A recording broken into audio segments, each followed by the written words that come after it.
I've said it before, and I'm gonna say it again. The adults in this show ain't shit, but they're not shit for different reasons. Okay, first off, Alicent and everyone on the green side, they ain't shit. Cross the board 100%.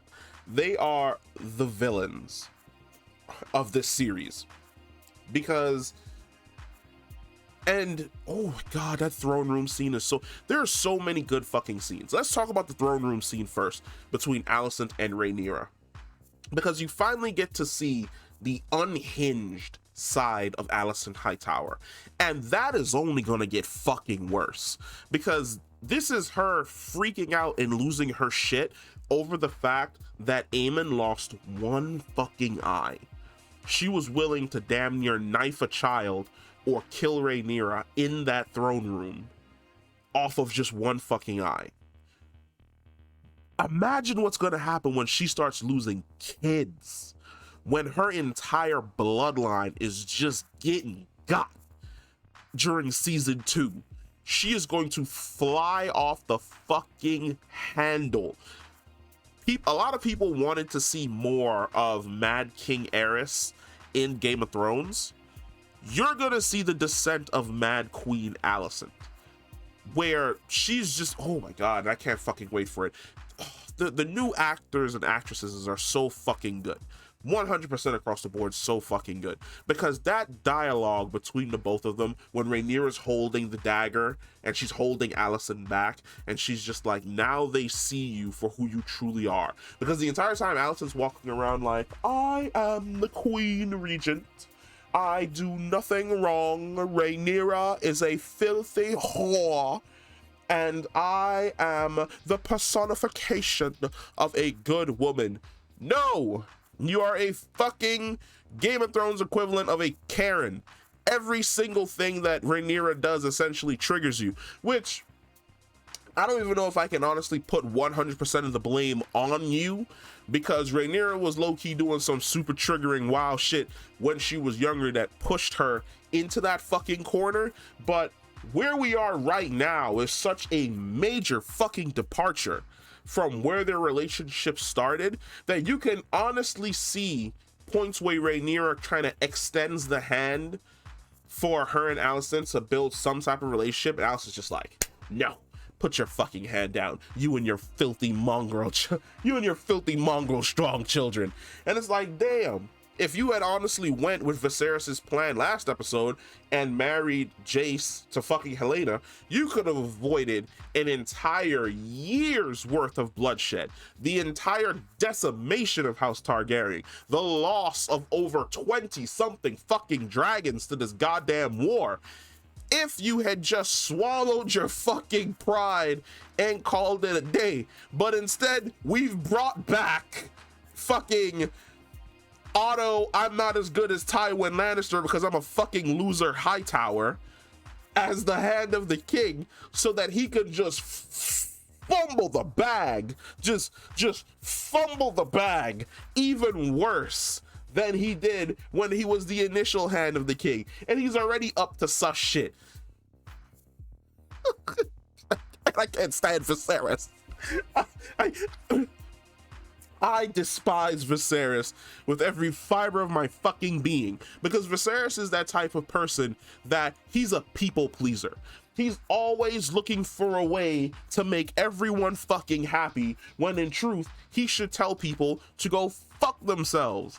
It's like, yo, your wife, the queen, just tried to kill the heir to your fucking kingdom. She just tried to maim the future heirs to the fucking kingdom. Right then and there, off the top of the head, I'd have been like, Aegon and Aemon will never inherit the Iron Throne. Standing before all of you right now, I strip them of their ability to inherit the Iron Throne, off of the actions of their mother, to ensure a peaceful transition of power from me to my daughter Rhaenyra, and then on to her eldest son, Jace Valerian. Call it a fucking day. I'd have had my Kingsguard fucking seize Alicent. The fuck are you doing? You drawing a goddamn dagger, trying to stab somebody in the middle of a fucking meeting with the second most powerful fucking house in the realm? What is you thinking? And then Otto Hightower was just standing there like a shitty version of Emperor Palpatine, like, yes, good, let the hate flow through you, stab that bitch. And it's like, you all have to be the most dysfunctional motherfuckers I have ever seen on the face of the planet, just in lore in general. Like, House Targaryen is just a walking just definition of what not to do to ensure the perfect succession of your monarchy across the board. Like, because you watch this, you're just like, yeah, House Targaryen fucked themselves. Like, I mean, you literally fuck yourselves because you marry like uncles to nieces and fucking grandfathers to granddaughters and brothers and sisters and that type of weird shit. But like, y'all, they actively get in each other's way to fuck up a good thing. And what they currently have is a great thing. And it's only 120 years since Aegon the Conqueror. Everything went to shit in 130 years. Like, you think when Aegon conquered the Seven Realms, he was just like, damn, I conquered this bitch with only 3 dragons. And I got like 40 dragons back on Dragonstone? Oh, we finna run this shit. And then he looks into the future. He's just like, y'all, 130 years? Y'all don't have 1 dragon? All of them are gone? How do we? We're supposed to protect the realm from the White Walkers. How'd y'all fuck this up? Oh my god. Like I said, there are great scenes. I think that was Game of Thrones continues it's we're gonna do natural lighting bullshit. And I understand what they're going for. It's like, oh, we want authenticity, so we're gonna shoot in like natural lighting. But my boy, we can't see shit. Turn that shit up. I think I saw something on Twitter where somebody said that they should hire the people who shot the night scenes for Nope. Abso-fucking-lutely. Because when you watch Nope and the night scenes are happening, you can see everything that is going on perfectly. Hire that crew. Have them shoot your night shit. Because I'm tired of squinting. Across the board, I already wear fucking glasses. These prescriptions is thick. I don't feel like squinting no more and fucking up my eyes anymore. So starting from now, when night scenes start, I'm just gonna skip. I'm gonna read the cliff notes. Like when we get to the opposite side, I'm tired of like pausing and then going back and then trying to figure out what I missed because it's too fucking dark and then going back forward to where I was. Not doing that no more. Too much of a hassle. Hire a better night crew. Please contact Jordan Peele expeditiously. What cameras did you guys use? What lighting did you guys use? How did you shoot this? How did you shoot that? Help us so that we can enjoy some of these fucking night scenes. Daemon being Daemon, that doesn't fucking surprise me. I knew he was gonna be up to some shady shit. He got down to his shady shit right off the fucking bat. My man, first off, shout out to that Valerian dude, Corlys's brother, because he was throwing some shade during that fucking poem thing where he was just like true Valyrian blood staring right at fucking Rhaenyra. That's funny as fuck. And I like the fact that Daemon found that hilarious and he just cracked up. I've said it before and I'll say it again. Daemon and Rhaenyra, I'll always find that icky. He was low-key grooming her since she was like 12 fucking years old. Yes, he finally got the cheeks. Good on Daemon, but that's fucking weird, bro. On the night of your wife's death, that's even more fucking weird, bro. Another great scene. The conversations between both Laenor and Rhaenyra. Absolutely beautiful. Absolutely beautiful. I love the conversation because it's like Laenor is a legitimately good dude. Like, he knows that the kids aren't his. He tries to do his best to raise the kids. He tries to be there as a father, but he's gay. He's pushed into like this role that he's expected to play, but it's not him. It's not who he is at his core. So he was never able to actually have kids with Rhaenyra. And she never blamed them for it. And I like that. I like the fact that they talk about how they both essentially tried to make it work so that both of them would be happy. Where he could do his thing, she could do her thing. And she found happiness with Harwin and he was happy for her. And when he's like, I wish the gods didn't make me the way in which, I was made, she backs him up. She's like, no, you are perfect the way you are. You are a good fucking man. That's good. That's good fucking writing. That's good validation for Laenor as a good fucking person, because that is what he is. Then again, they do some unscrupulous shit to get my man's up out of there, but we're not gonna talk about that. Sacrifices had to be made. Sacrifices had to be made, because there was a moment there where I thought that they actually G'd my boy. And on his death, my man, leave a letter for your mother. Across the board, 100%. Leave a letter for your mother. If you are going to kill yourself so that you can go off and live a guilt-free life as the man that you choose to be in the East, leave a fucking note for your mom to be like, hey, that's not actually me that's dead. Don't come looking for me. I love you. Take care of yourself. Because now you just left your mother mourning the loss of your sister, and now on the exact same night, she's mourning the loss of you. That's fucked up. That's fucked up across the board. And of course, it would be Daemon to be the unscrupulous motherfucker to set this entire thing in motion. But I'm happy with the fact that they didn't go the route that I thought they were going to go, and they let my boy get away. Thank you.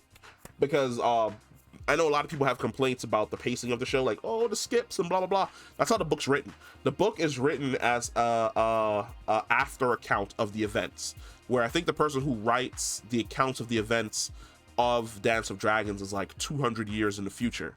So they're going off of both historical notes that they were able to find, but also rumors that they were able to find and that they heard. One of the rumors was that Laenor had escaped out to the east with his lover. And then, of course, the official account was essentially that Laenor was killed. So I like the fact that they went with the rumors route for Laenor's character, where he's able to get away from just all that shit, and he's able to go out to the east, be a sellsword, live his life, and just like be fucking happy and free. Meanwhile, everybody else is basically stuck in just this quagmire of bullshit. Another thing that I really liked is the distinction of the different ceremonies, where we see what Valerian's burial ceremony is, where you're sealed inside of the tomb and then you're thrown into the ancestral waters to rest with the past Valerians. That's dope as fuck. I think that right there is cool as shit. I like when the show shows the diversity of, even though Westeros is one big nation, the diversity of all of their cultures. Targaryens, they're burned in fire. The Valerians, they return back to the sea. The Greyjoys, they return to the sea, but they don't show honor to the body. They just kind of like chuck you into the ocean to be devoured by like the creatures in the ocean. The Starks, they bury you in the crypt. Like all of these different, the Tullys, they send you down the river and then they light your pyre like they're Vikings. All of these different cultures have, well, all these different people, all these different families have different cultures for how they deal with death. Absolutely fantastic. Totally fucking love it. That is fucking great. This episode was a banger. 100% a banger. Fucking loved it. Even though there was some banging that happened in this episode that, like I said, will always be on some sus shit in regards to Daemon, this episode was fucking fantastic. Game of Thrones House of the Dragon continues being just A tier. Just I can show up every single Sunday and know I'm not going to be let down in any way, shape, or form, and that's fucking good. Even though there are complaints from people that they don't like the time skips, here's my question for you. Would you prefer that they basically went off the source material and wrote in things like they did in season 8? Or would you prefer that they just pulled from the source material and do the time skips the exact same way the source material does? Because for me, I'd rather them stick super close to the source material, take a few liberties here and there, but for the most part, stay super close to the source material, where the time skips happen, then have them sit down and make me sit through like 8 episodes that don't occur in the book, just because you want to stay with certain characters for a little bit longer. No, absolutely not. I like what they're doing here. What they're doing here is fantastic. This show is fantastic. It's fucking great. I love tuning in every single fucking Sunday. I sit down, I order some food, I kick back, I watch the shit. I have a fucking ball, and I hope you had a ball. Comment down below and let me know what you think about this episode, and I'll catch you in the next one. Peace.